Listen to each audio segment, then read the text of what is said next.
Right, and at the moment with us, our old friend from the Aam Aadmi Party, Mr. Mahmood Deshmukh. Mahmood Deshmukh साहब, नमस्कार. नमस्कार.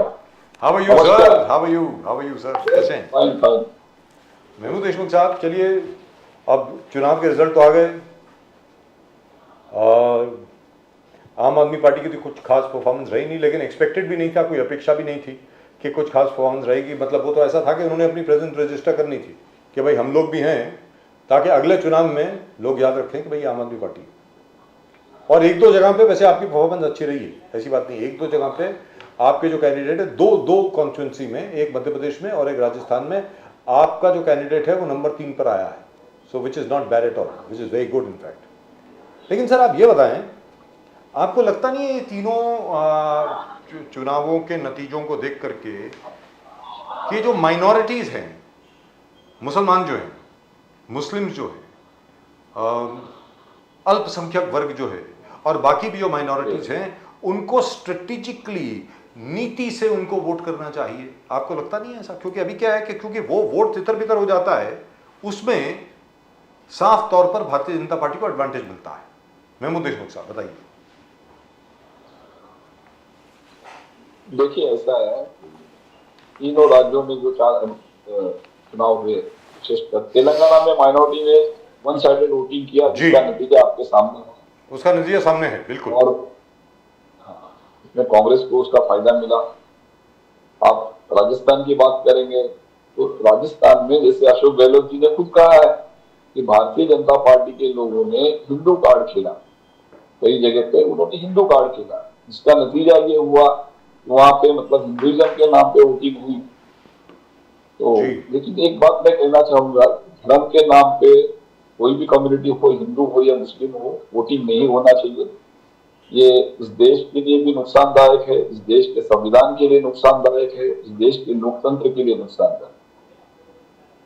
Voting हमेशा विकास के नाम पे होनी चाहिए, आइडियोलॉजी के नाम पे होनी चाहिए. अब ये दुर्भाग्य है कि धर्म के नाम पे वोटिंग हो रही है, और जिसका नतीजा अभी आपके सामने है. उसके साथ ही साथ एक चीज मैं और आपको दिखाना चाहता हूँ कि धर्म के नाम पे वोटिंग होने के वजह से इकबाल मुकुंद आचार्य जो एक विधायक चुनकर आए हैं राजस्थान से, जिन्होंने चुन के आने के साथ अभी तो शपथ नहीं ली मेरे ख्याल से उन्होंने. नहीं, अभी शपथ अभी हुई नहीं है. हाँ, शपथ हुई नहीं है. उन्होंने जाके वो कहीं मीट की बाजार में जाके, है ना, मीट की दुकानें बंद करवाना शुरू कर दी. तो ये मतलब है, इस तरीके से मतलब हालात है कि मतलब आपका जो पब्लिक रिप्रेजेंटेटिव, आपका विधायक जब धर्म के नाम पे चुन के आता है, तो वो सिर्फ एक जाति विशेष या धर्म विशेष के लोगों को उन्होंने माफी मांगी है शायद, और वहां पे वो बालकनाथ जी ने अभी माफी भी मांगी है. उन्होंने कहा कि भाई मुझे जरा गलत इन्फॉर्म किया गया था, वो भी अपने ही लोग हैं ऐसा करके बोला था, कुछ बोला. अरे सर, लेकिन आप विधायक बने हैं, आपको बन के भी 4 दिन नहीं हुए हैं. उसके बाद में आप अगर वहां के लोक प्रतिनिधि है तो आप सभी समाज के लोक प्रतिनिधि है. आप किसी एक विशेष समाज के लोक प्रतिनिधि नहीं है. और लोक प्रतिनिधि बनने के बाद में आप किसी पार्टी के नहीं रहते, तो आप पूरे उस विधानसभा के सभी पूरे मतलब जनता के आप लोक प्रतिनिधि हैं. और जो गलत है वो गलत है, इसको कानून से कार्रवाई होनी चाहिए. लेकिन अगर आप इस तरीके से, जैसे कोई गुंडा जाके करता है, गुंडा मवाली जो हरकत करता है, वो हरकत आपने की, तो उससे समझ में आ जाता है कि ये इनकी राजनीति किस तरीके से है, ये किस दिशा में राजनीति को ले जाना चाहते हैं. केजरीवाल जी, देशमुख जी, केजरीवाल जी, मैं भी केजरीवाल कैंपेन आप लोगों ने जबरदस्त चलाया दिल्ली में. मैं भी केजरीवाल, और वहां से रिजल्ट आपको लोगों का समर्थन बहुत जबरदस्त तरीके से मिल रहा है कि केजरीवाल जी नंबर 1 अरेस्ट नहीं होना चाहिए. लोगों का कहना है अरेस्ट नहीं होना चाहिए, मगर अगर अरेस्ट होता है तो जहां केजरीवाल है वहीं से सरकार चलाइए. वो लोग एक मैंडेट इस प्रकार से रेफरेंडम बोल सकते हैं. लोग बोल रहे हैं कि आप जहां हो वहीं से सरकार चलाओ, हमको केजरीवाल चाहिए. और ये कैंपेन में भी केजरीवाल सक्सेस होता देख रहा है. देशमुख जी देखिए प्रदीप जी, इसका मतलब साफ जाहिर है कि दिल्ली की जनता अरविंद जी को बहुत ज्यादा प्यार करती है, अरविंद जी पे ज्यादा विश्वास करती है. और ये इसलिए है कि मतलब दिल्ली के अंदर अरविंद केजरीवाल जी के नेतृत्व में बहुत ही अच्छा काम हुआ है. लोगों के विकास का काम हुआ है, वो पानी का मसला हो, बिजली का मसला हो, महिलाओं का ये मसला हो, या बुजुर्गों को जो मतलब तीर्थ यात्रा कराई जाती है, ये सब बातें हैं, या एजुकेशन का मसला हो, हॉस्पिटल का मसला हो, तो दिल्ली में बहुत ही अच्छे तरीके से अरविंद केजरीवाल जी के नेतृत्व में काम हुआ है। इसीलिए दिल्ली की जनता ये कहती है, देखिए हम लोकतंत्र में जीते हैं, ये जो सत्ता है, ये लोकतंत्र जो है वो लोगों की सरकार है, तो लोगों के बीच में जाके ये पूछना कोई गलत बात नहीं है। हमने लोगों से मैंडेट लिया है और मुख्यमंत्री बने हैं, तो वापस से एक बार अगर ये केंद्र में बैठे हुए जो लोग हैं, ये तो लोकतंत्र को मानते नहीं है, तो ये अगर गलत तरीके से अगर कोई काम करना चाहते हैं, अगर अरेस्ट भी कल करेंगे, हम लोगों के बीच फिर जाएंगे। हम तो कहते हैं कि सिर्फ दिल्ली नहीं, पूरे देश में हम जाएंगे, क्योंकि जो मतलब यहाँ पे तो उल्टे चोर कोतवाल को डांटे वाली कहानी है। जो चोरी करता है, चाहे चोरी भी कर रहे हैं, सीना चोरी भी कर रहे हैं। एक चीज आप पूरे देश पे देख लीजिए, देश के हालात ऐसे हैं, जो गलत है, जो इनके साथ जाएगा वो मंत्री बन जाता है, जो इनका विरोध में रहेगा उसको जेल जाना पड़ता है। मतलब ईमानदार आदमी जेल जाता है और बेईमान आदमी इनके सरकार में बैठता है, इनकी पार्टी में आता है। सीधा सीधा पूरे देश के अंदर का सिनेरियो देख लीजिए। तो जितने भी गलत लोग हैं, जितने भी भ्रष्ट लोग हैं, आज पूरे भारतीय जनता पार्टी के साथ में बैठे हुए हैं। वो आप महाराष्ट्र ले लीजिए, कर्नाटक ले लीजिए, राजस्थान ले लीजिए, दिल्ली ले लीजिए, या बिहार ले लीजिए, वेस्ट बंगाल ले लीजिए, या मध्य प्रदेश ले लीजिए, तो पूरे देश का ये हालत है कि जितने भी भ्रष्ट नेता हैं अलग अलग पार्टियों से, ये उनको ब्लैकमेल करते हैं और अपने साथ ले लेते हैं। जो इनके वॉशिंग मशीन में चला जाता है वो पवित्र हो जाता है, और जो इनके साथ जो ईमानदार आदमी है वो क्यों जाएगा? जो ईमानदार आदमी है वो इनसे लड़ता है, तो ये उसको उल्टा मतलब झूठे केसों में फंसा रहे हैं। ये देश का दुर्भाग्य है। और मैं बार बार कह चुका हूं, इनसे ये उम्मीद भी नहीं कर सकते कि ये कोई अच्छा काम करे। आपने महुआ मोइत्रा को भी सपोर्ट किया है, बोले कि this is injustice happening, TMC के एमपी मोइत्रा जी। तो आपने आम आदमी पार्टी ने कहा we are standing with Mahua Moitra, बोले कि ये गलत चीज है। जिस प्रकार से इंक्वायरी करके राहुल गांधी से शुरू कर दिया था, राहुल गांधी को डिस्क्वालीफाई कर दिया, घर से बेघर कर दिया राहुल गांधी, इस प्रकार से हैरेसमेंट कर रहे हैं, targeting of opposition leaders, opposition leader को टारगेट कर रहे हैं। आप आम आदमी पार्टी के बहुत सारे आपके टॉप के लीडर्स को जेल में डाल दिए, अभी तक जेल में है, अभी तक जेल में है। केजरीवाल जी पर भी शायद जिस प्रकार से चल रहा है केजरीवाल जी, अभी महुआ मोइत्रा है। तो ये आपका टोटल सपोर्ट है टीएमसी एमपी को, आम आदमी पार्टी? देखिए ऐसा है ना, जैसे अभी थोड़ी देर पहले ही आपने सुना होगा कि जो दर्शन हीरानंदानी है उनको बुलाया नहीं गया, उनकी गवाही ली नहीं गई, उनको सुना नहीं गया, है ना। जो एक्यूज है, जो कंप्लेनर है, जो कहता है, जिसको शिकायत करने वाला है, उसको तो सामने लाइए, उससे तो समझिए, उसको नहीं सामने बुलाया जाता है। और आप मतलब डायरेक्ट कार्रवाई करते हो, वन साइडेड आप कार्रवाई करते हो। ये सिर्फ ऐसा है कि जो ऑपोजिशन में बैठे हुए लोग हैं, ऑपोजिशन पार्टियों का मोरल डाउन करने की कोशिश की जा रही है, लोगों को डराया जा रहा है, धमकाया जा रहा है, हर तरीके, हर हथकंडे अपनाए जा रहे हैं। जहाँ सीबीआई का इस्तेमाल करना है सीबीआई का इस्तेमाल करते हैं, जहाँ ईडी का इस्तेमाल करना वहाँ ईडी का इस्तेमाल करते हैं। नहीं है तो कोई ना कोई टेक्निकल पॉइंट लेकर, जैसे राहुल जी को मतलब इन्होंने मतलब सस्पेंड किया था, टर्मिनेट किया था, उसी तरीके से मोइत्रा जी को मतलब उन्होंने किया है। तो ये लड़ाई देखिए, अभी बहुत ज्यादा दिन बचा नहीं है, 6 महीना बचा है, इनका वक्त अभी खत्म होते आ रहा है। तो ये और बौखलाएंगे और ये इस तरीके से हरकत करेंगे। ये सिर्फ एक कोशिश कर रहे हैं डराने की। लेकिन मैं आपके चैनल के माध्यम से कहना चाहता हूं कि इंडिया अलायंस का कोई भी पार्टनर डरेगा नहीं, इनसे और बड़ी मजबूती के साथ में हम इनसे लड़ने के लिए तैयार नहीं।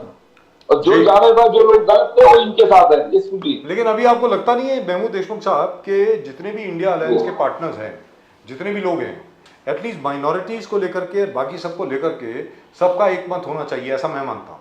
जैसे फॉर एग्जाम्पल पिछली बार भी हम लोगों की ये बात हुई थी कि सच्चर कमेटी रिपोर्ट आई, ठीक है साहब, उसके बाद वो क्या नाम है उनका, जस्टिस साहब जो हैं वो उनके नाम से रंगनाथ मिश्रा जी, जस्टिस रंगनाथ मिश्रा, जिन्होंने दिल्ली 1984 राइट्स के ऊपर भी उन्हीं की रिपोर्ट है, जस्टिस रंगनाथ मिश्रा साहब। उनकी रिपोर्ट जो है वो तो लोकसभा के पटल पर भी रखी गई है और उसमें एक्शन भी सजेस्ट किया गया है कि यहाँ पर मुसलमानों को, बुद्धिस्ट को सिख्स में जो लोअर कास्ट है उनको, बाकी सब लोग जो हैं उनमें सब लोगों को यहाँ रिजर्वेशन देना चाहिए।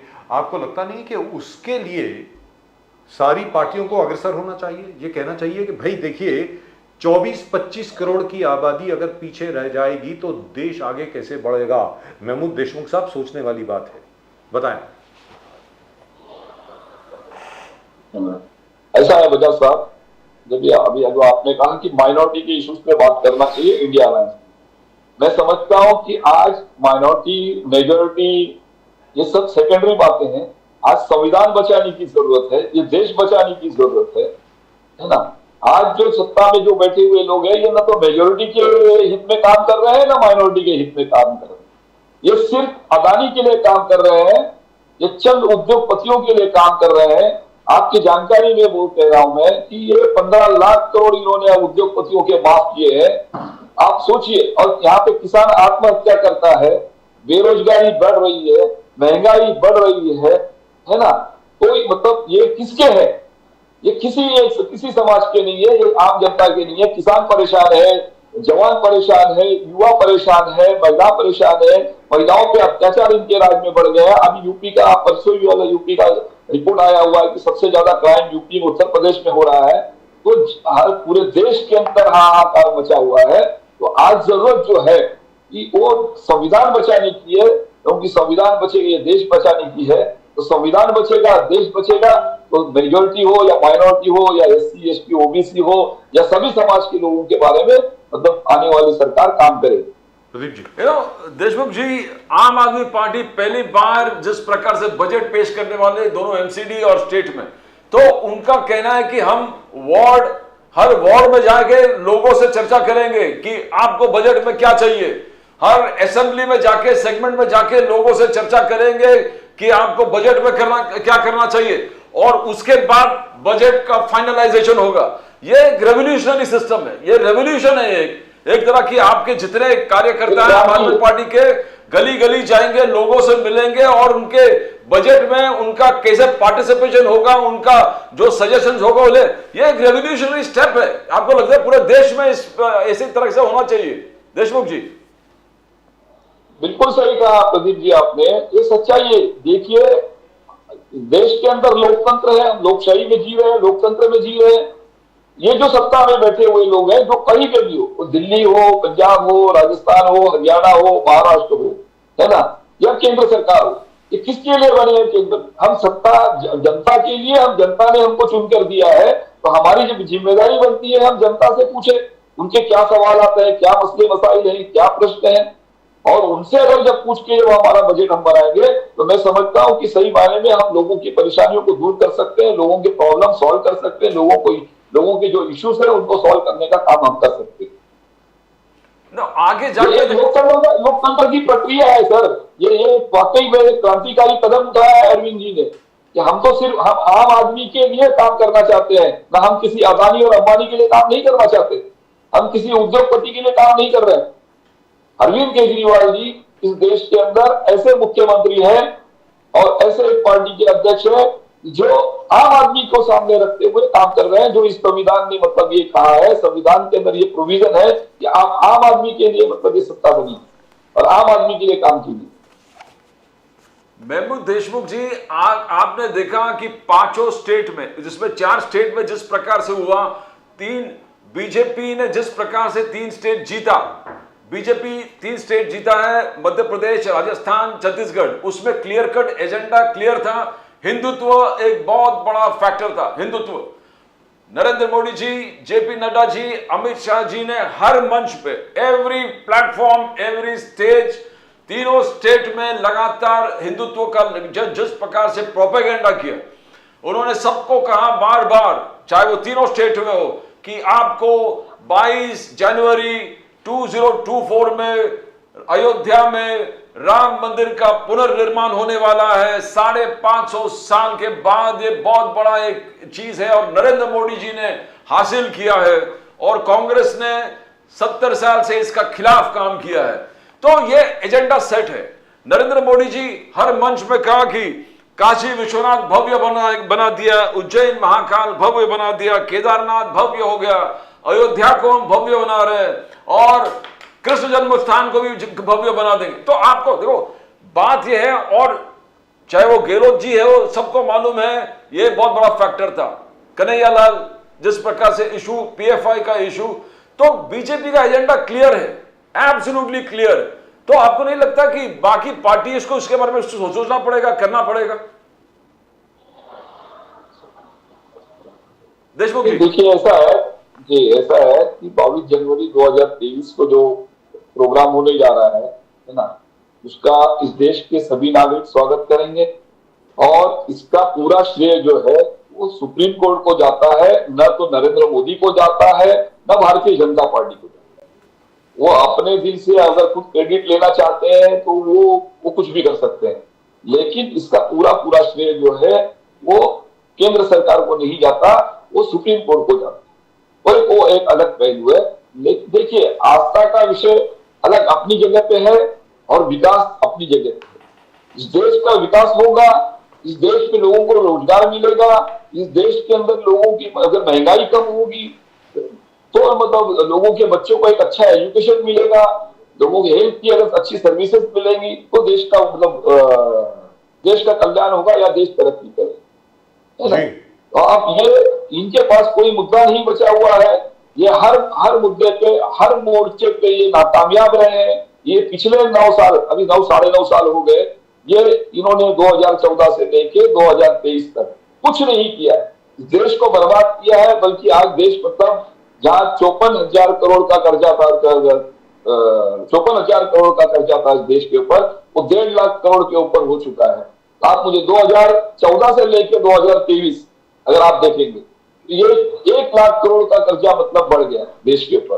तो इन्होंने तरक्की कौन सी की है तो बता दे, आप मुझे बता सकते हैं इन्होंने कौन सी तरक्की की? बल्कि देश को और खड्डे में डाला हुआ। तो कहने का मतलब ये हुआ के नाम पे, सुनिए सर, डिसइन्वेस्टमेंट के नाम पे इन्होंने बड़ी बड़ी कंपनियां बेच डाली, कई पोर्ट्स बेच डाले, हवाई अड्डे इन्होंने, एयरपोर्ट इन्होंने बेच डाले और रेलवे बेच डाली। ये सब पूरे देश को बेचने में लगे हुए, और बेचने के बावजूद अगर आप देखेंगे तो 1 लाख करोड़ का कर्जा हमारे भाई बढ़ चुका है। लेकिन महमूद देशमुख साहब, ये सब चीजें जो है राजस्थान में भी बोली गई, मध्य प्रदेश में भी बोली गई, छत्तीसगढ़ में भी बोली गई, फिर भी लोगों ने भारतीय जनता पार्टी को वोट दिया, ऐसा क्यों? तो नहीं, देखिए अभी देखिए ऐसा है ना, मैं फिर कह रहा हूं कि थोड़ी देर के लिए एक आम आदमी जो होता है वो आस्था पे चलता है। आस्था जो होती है वो थोड़ी देर के लिए होती है सर। ईश्वर की पूजा करना कोई बुरी बात नहीं है, हर आदमी, हर इंसान, ये हमारा फंडामेंटल राइट्स है हमारा, ये है ना।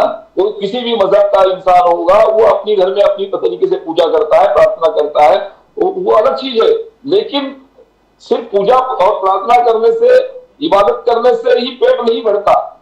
ये थोड़ी दिन के बाद में लोगों की नजर आंख खुल जाएगी, लोग खुद रास्ते पे आ जाएंगे। अभी उन्होंने 2024 मई में जब लोकसभा के चुनाव होंगे तब तक आपके मुताबिक लोगों की आंखें खुली होंगी, खुल चुकी होंगी। बेशक ये 3 राज्यों का रिजल्ट आपको बता देगा सर। अभी इन्होंने जैसे कहा ना 450 रुपये में गैस सिलेंडर दिया जाएगा, महाराष्ट्र में इनकी सरकार बैठी है, यहाँ तो 1100 में दे रहे, और यहाँ पे राजस्थान में जाके बेवकूफ बना रहे जनता को कि 450 में गैस सिलेंडर देंगे। तो वादा अपने मैनिफेस्टो में बातें की है, तो वहां पर वादा किया ना सर, तो वहां वादा किया ना, यहाँ नहीं किया ना।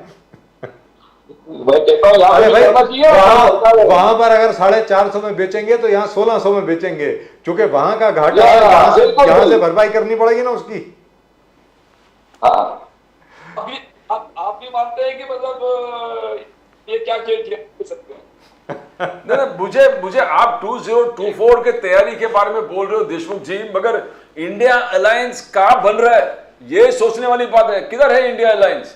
आज शरद पवार जी कह रहे हैं कि आप इलेक्शन में बहुत व्यस्त थे, इंडिया अलायंस के बारे में सोचा नहीं, कहीं मीटिंग में नहीं हुआ, कोई मीटिंग हुआ नहीं, लोगों से, जितने घटक दल के लोग हैं उनसे बात नहीं हुए, कोई एजेंडा सेट नहीं, कॉमन मिनिमम प्रोग्राम सेट नहीं है। शरद पवार जी का कहना है कि आपको नीतीश कुमार जी को कन्वेनर बनाना था, अपने कन्वेनर ने बना दिया, न कुछ काम हुआ है।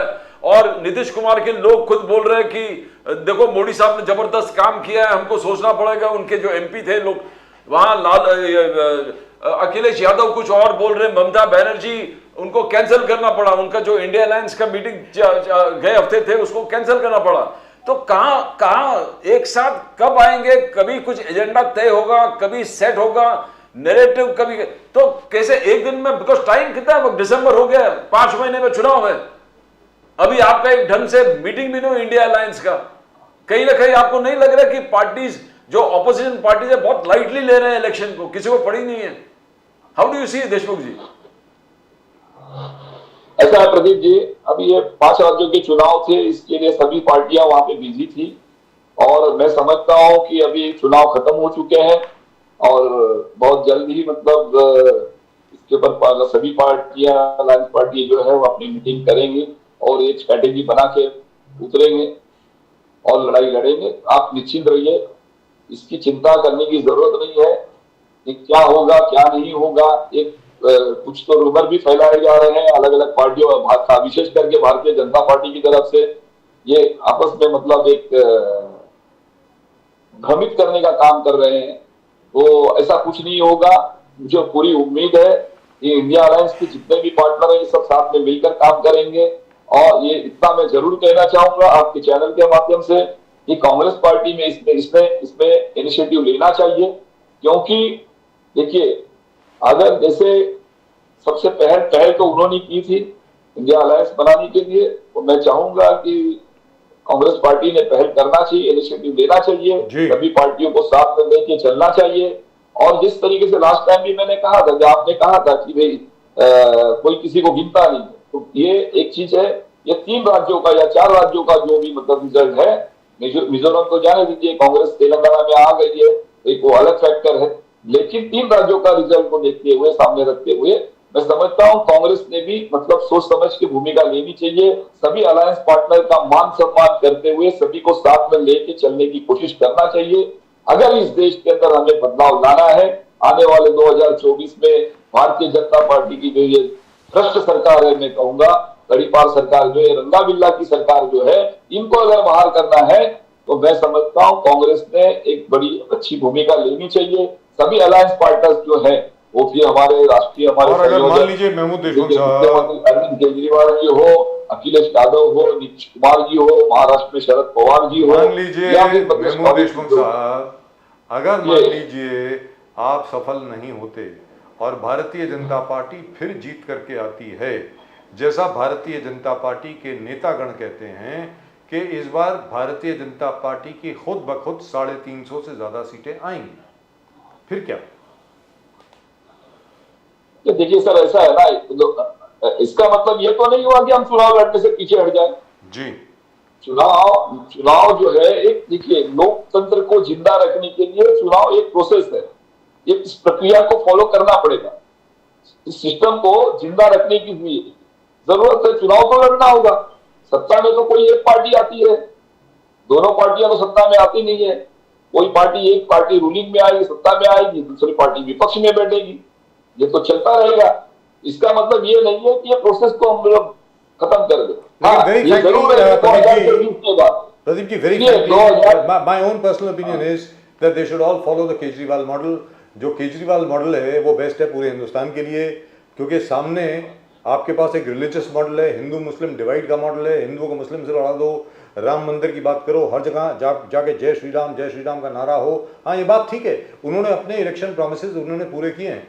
आर्टिकल 370 उन्होंने रिपील किया, 35A रिपील किया, राम मंदिर बनाया, इसमें कोई दो राय नहीं है। लेकिन मुझको ऐसा लगता है कि जो इंडिया अलायंस है उसका जो मॉडल होना चाहिए, alternative model, alternative to the BJP, वो जो केजरीवाल मॉडल है डेवलपमेंट का, दिल्ली और पंजाब का, वो होना चाहिए। अगर उस पर काम किया जाए तो मुझे ऐसा लगता है कि बहुत सफलता मिलेगी इंडिया अलायंस को। आपको क्या लगता है महमूद देशमुख साहब? नहीं, बिल्कुल सही कहा आपने। देखिए, जैसे कर्नाटक में आम आदमी पार्टी का जो ये मतलब मॉडल है ना, ये इन्होंने अपनाया, हमारा ही फॉर्मूला था, ये वहां पे अपनाया, कांग्रेस वहां कामयाब हुई। तेलंगाना में भी वही चला। और जहां पे आज आपने सुना होगा मोदी गारंटी, गारंटी ये जो शब्द था, ये अरविंद केजरीवाल जी का शब्द, दुरुस्त बात है ना, करेक्ट। आज इन्होंने उसका भी नकल कर लिया। तो ये सही बात है कि अगर अरविंद केजरीवाल जी का जो मॉडल है जो डेवलपमेंट मॉडल है उसको अगर पूरे देश में इंडिया अलायंस अगर अपना लेती है तो मैं समझता हूं कि देश के अंदर देश का नक्शा बदल जाएगा, एक सिनेरियो कुछ और होगा उस वक्त। लेकिन ये सब बातें जो है ये सभी ने मिलकर करने की है, मैं या मेरे कहने से नहीं होगा, ये सभी अलग पार्टनर कहीं ना कहीं से बात तो शुरू हो सर, आप ही से शुरू हो, कोई बात नहीं जी। प्रदीप एक चीज है जो फ्रैंकली एक चीज बोलना चाहता हूं कि बीजेपी का प्रोपेगेंडा ये भी था, अमित शाह जी हर मंच से ये बोल रहा था इलेक्शन के दौरान कि 4% मुस्लिम रिजर्वेशन, 4% मुस्लिम रिजर्वेशन हम रद्द करेंगे और ये 4% मुस्लिम रिजर्वेशन ओबीसी, एससी और एसटी को देंगे और उनका कोटा बढ़ा देंगे। और कोई भी पार्टी ऑफिशियली इसका विरोध नहीं किया। ये दुख की बात है कि बीजेपी एक तरफ से प्रोपेगेंडा कर रहा है कि मुस्लिम रिजर्वेशन हटा देंगे, कोई भी पार्टी पूरे इलेक्शन के दौर में इस चीज का विरोध नहीं किया कि ये गलत है, आपको ऐसा बोलना नहीं चाहिए। तो ये आपको नहीं लग रहा कोई कॉन्क्रीट स्टैंड जब कोई नहीं लेता, कोई भी पार्टी हो, चाहे वो कांग्रेस हो, कोई विरोधी पक्ष जितने भी थे, somebody has to take a stand। कोई स्टैंड तो होना चाहिए कि 4% मुस्लिम रिजर्वेशन आप कैसे रद्द करोगे, ये पूछने वाला कोई नहीं है पूरे इलेक्शन के दौरान। आप इसको कैसे देखते हो महमूद देशमुख जी? पॉलिटिक्स छोड़ दीजिए, बट जो है उसको देखिए सर, ऐसा है, सुनिए, माइनॉरिटी को किसने कहा कि 4% रिजर्वेशन दिया गया? कहां है रिजर्वेशन? तमिलनाडु में रिजर्वेशन है, बाकी पूरे देश में कहीं रिजर्वेशन नहीं है। तो ये देने की जब दिया ही नहीं है तो ये कौन सा रद्द करेंगे? और मैं आपको कहता हूं, मैं भारतीय जनता पार्टी और इनके नेता नरेंद्र मोदी और अमित शाह, इनसे तो हम उम्मीद ही नहीं करते हैं ये माइनॉरिटी को रिजर्वेशन देंगे। और रही बात ओबीसी की, तो मैं आपकी जानकारी के लिए बात करना चाहता हूं, जब मंडल आयोग का विरोध किसने किया था ओबीसी समाज के आरक्षण के बारे में, जब मंडल आयोग ने रिपोर्ट सबमिट किया था, है ना, वीपी सिंह के टाइम में, तो वीपी सिंह का समर्थन यही भारतीय जनता पार्टी के लोगों ने समर्थन निकाल के सरकार गिराया था। ये भारतीय जनता पार्टी ये ओबीसी के भी खिलाफ है, ये ओबीसी के समर्थक नहीं है। आज ये मतलब मगरमच्छ के आंसू दिखाते रोते हैं वोट बैंक के चक्कर में कि ओबीसी को, मतलब हम ओबीसी के हम हित चिंतक है, वेल विशर्स है। तो जिस वक्त मंडल आयोग मतलब लागू हुआ था, मंडल आयोग का मतलब रिपोर्ट लागू करने की बात आई थी, तो उस वक्त भी इन्होंने विरोध किया था। यही भारतीय जनता पार्टी के लोग थे जिन्होंने विरोध किया था मंडल आयोग का। तो मंडल आयोग का तो रिपोर्ट इसके ओबीसी के समाज के लिए ही था ना। और उस वक्त मतलब यही शरद पवार साहब थे जिन्होंने मंडल आयोग का जो रिपोर्ट है उसको मतलब लागू किया इस महाराष्ट्र में। लेकिन उस दौरान जो आज छगन भुजबल जी भी जो है वो विरोध में थे उस वक्त ओबीसी समाज के रिजर्वेशन के लिए। तो भारतीय जनता पार्टी किसी समाज की नहीं है। अब एससी एसटी की बात आप करेंगे तो पूरे देश में या एससी एसटी समाज के ऊपर जुल्म हो रहा है इनके राज्य में। घोड़ी पे अगर कोई चढ़ जाता है दूल्हा तो उसको मारा जाता है, पीटा जाता है। लेकिन शेड्यूल ट्राइब्स में बड़े ताज्जुब की बात है महमूद देशमुख साहब, मध्य प्रदेश में वो फुटेज आई, मध्य प्रदेश से वो फुटेज आई, वो बेचारे आदिवासी के साथ क्या कर रहा है वो अफसर बीजेपी का जी। और दोनों छत्तीसगढ़ और मध्य प्रदेश में आदिवासियों ने एकजुट होकर के भारतीय जनता पार्टी को वोट दिया। ये चमत्कार कैसे हो गया सर, जरा बताया जाए। अरे सर, ईवीएम का भी चमत्कार हो सकता है, या डर भी हो सकता है ना, डर भी तो हो सकता है जी। ये भी गरीबों को डराया भी तो जा सकता है ना, ये क्यों नहीं आप समझ रहे जी? हो सकता है, जरूरी नहीं है कि मतलब वो तो गरीब लोग हैं, आदिवासी पाड़े में रहने वाले गरीब लोग हैं, उनको डराया भी हो सकता है, डराया भी जा सकता है।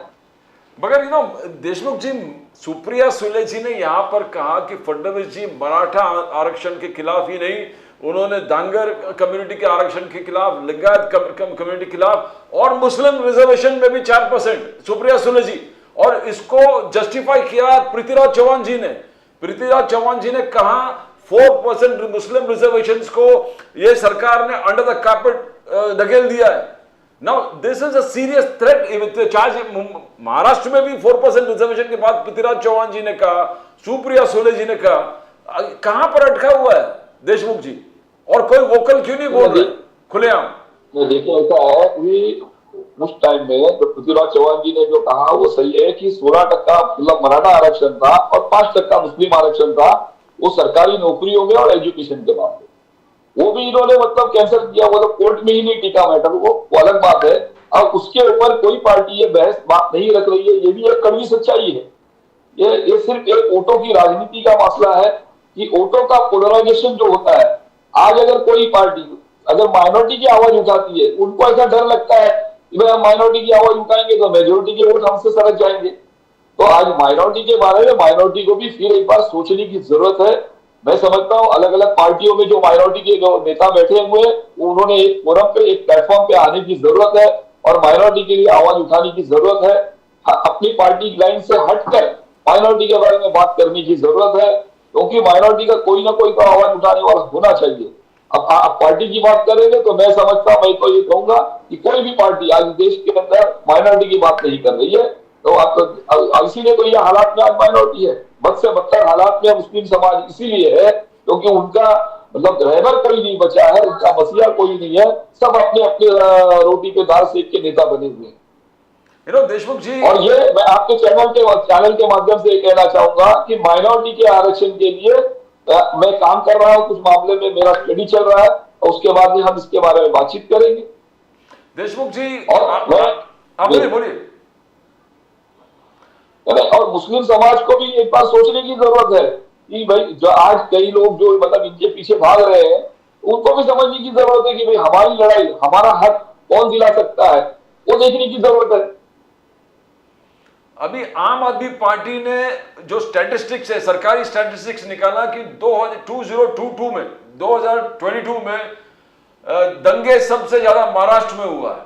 आम आदमी पार्टी आज सब जगह प्रोपेगेंडा, दिल्ली हो, अलग अलग जगह पे ये दिखा रहा है कि सरकार का ही स्टैटिस्टिक्स है कि महाराष्ट्र में 2022 में सबसे ज्यादा पूरे देश में दंगल हुआ है, दंगा।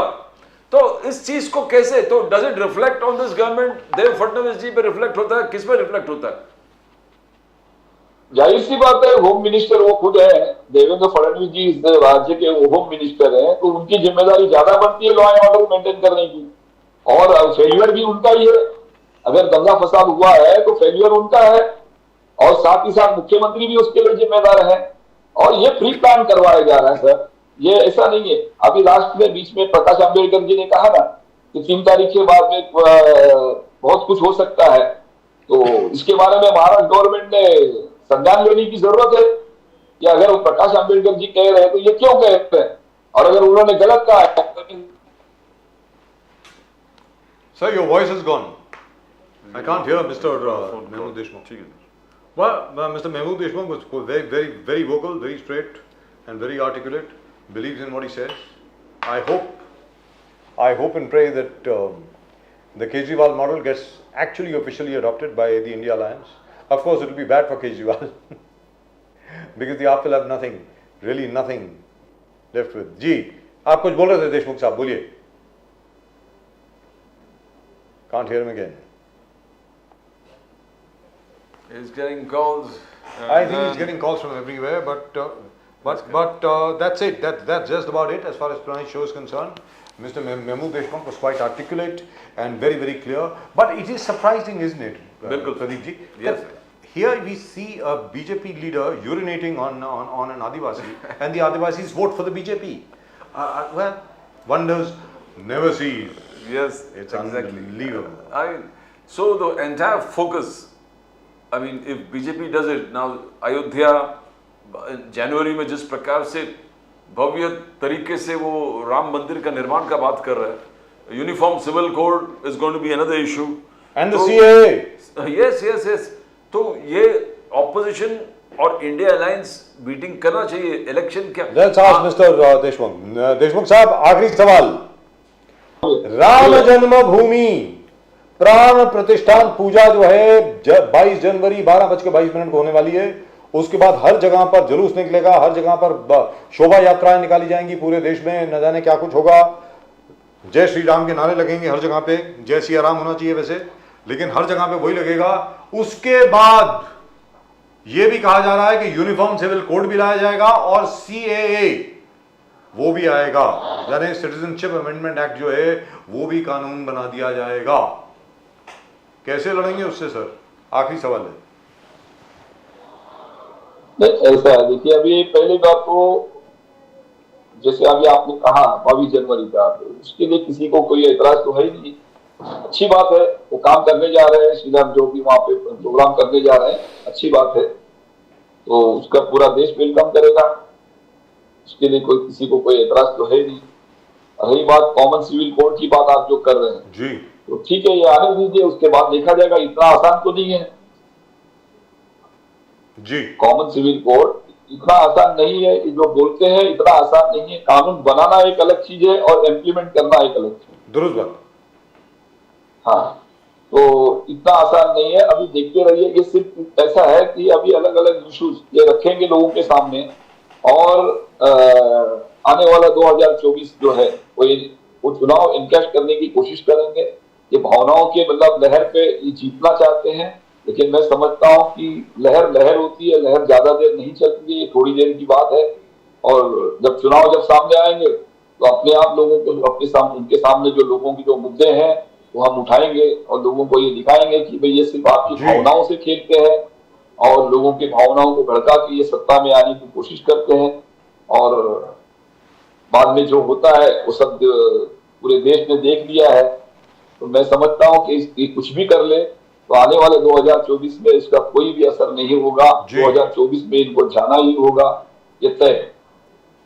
All the very best sir, best of luck to you, the very very best of luck. आप इसी तरह काम करते रहें गरीब लोगों के लिए। आप इस पहली बार है कि हम लोगों ने स्लम ड्वेलर्स के बारे में बात नहीं करी, हमने मुंबई के स्लम्स के बारे में, झोपड़पट्टी के बारे में बात नहीं करी।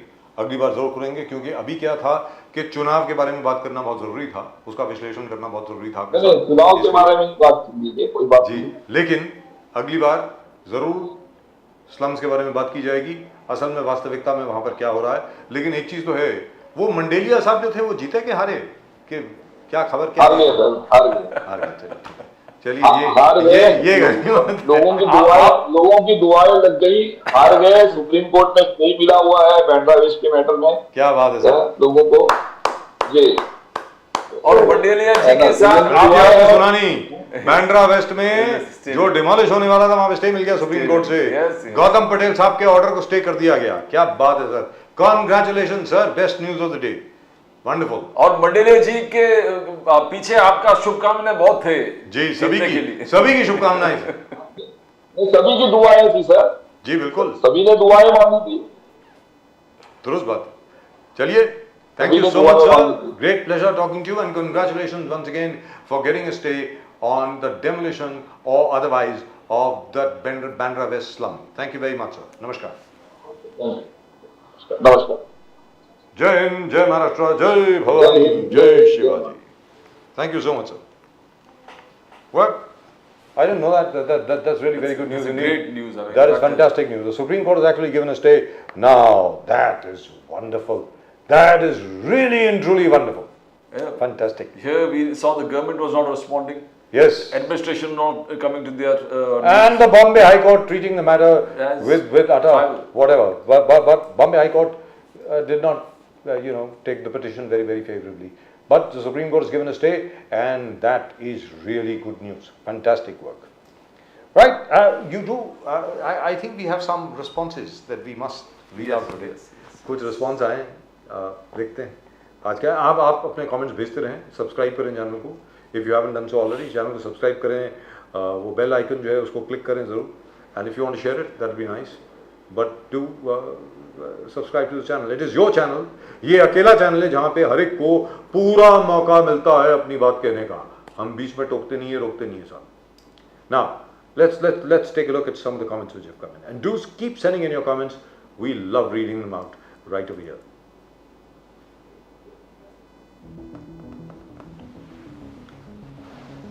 Bharat Singh ji, Congress ready for every challenge. ये तो भरत सिंह जी हैं, कल आए थे शो में। Nice debate, very mature and experienced person participants in this debate, every citizen should be understood. Mohammed Mujeeb sahab लिखते हैं 367। थैंक यू मुजीब साहब, मोहम्मद मुजीब साहब, बहुत बहुत शुक्रिया आपका, थैंक यू वेरी मच, धन्यवाद आपका कि आपने, किसी ने तो तारीफ करी। Alia Bhatt darling director, Jamshed Reen to direct Madhubala biopic. Somebody is making a biopic on Madhubala. Alia Bhatt is best for this role, says Forever Blink 7159. I thought they were taking that other girl, that Kriti Sanon or something like that. And in any event, let's move forward. but nobody can actually play Madhubala. No one can play Madhubala.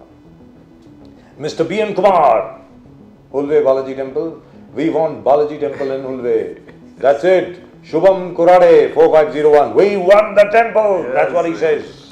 That's it. A lot of reactions on that. Good. Let's move forward. We want Balaji Temple in Ulve. Mr. Shubham Karade again. I think our boys like it too. I think the production team also wants the temple. Ji. Ram Mandir with Modi Magic sweeps Congress. Nation Now, previously known as RKB Show, is always stand against injustice. We Andheri East resident had a very pleasant experience with Nation Now. All the best, sir. Wow. ये कौन है? Ruchin Adhuria 946. Thank you very much, Mr. Adhuria. Please do send it. This is the RKB Show on Nation Now. Nation Now भी है, RKB Show भी है. Advocate Arbaz Pathan is doing a wonderful job. We need more lawyers like him in the society. India should be very safe space for foreigners and tourists to come and work and stay here. Atithi Devo Bhava. ये कौन है साहब? ऋषभ कानवा साहब लिखते हैं. ऋषभ कानवा साहब. Singham again. Ajay Devgan gets injured while filming a fight scene. He got injured. Oh God. What is that supposed to be? Fire. Fire. Ajay Devgan is fire, right? Javan Jadhav, 58. And this is Deepshika. This was about Deepshika. Lovely girl. She's been in the film industry. Ayub Khan साहब जिनकी उन्होंने बड़ी तारीफ करी थी. Dearest Deepshi, absolutely humbled with the respect and love you have for me in your life. Please know that you have the absolute same place in my heart too. May the Almighty bless you with His choicest blessings always. So nice of Mr. Ayub Khan. Well, she did praise him. Yes. There was one more who that had come in I for think environment issue. Yes. No, for Mr. Arbaz Khan. Okay. Where Mr. Just one second, I'll just check it out. Where the gentleman actually said that good to see you, supporting the victim. That's what they said. I don't know why that has not been taken. Yes. I still remember that. The environment also was there. Yes, a couple of other things were on the These environment. are the guys who are stifling development. Yes. I really wonder why that was not taken. Isn't that strange? What do you think, Yes. Pradeep ji? Yes. Maybe our guys don't like all these guys. Maybe our production guys think that this is crazy, absolutely crazy. That's what they think. Yes.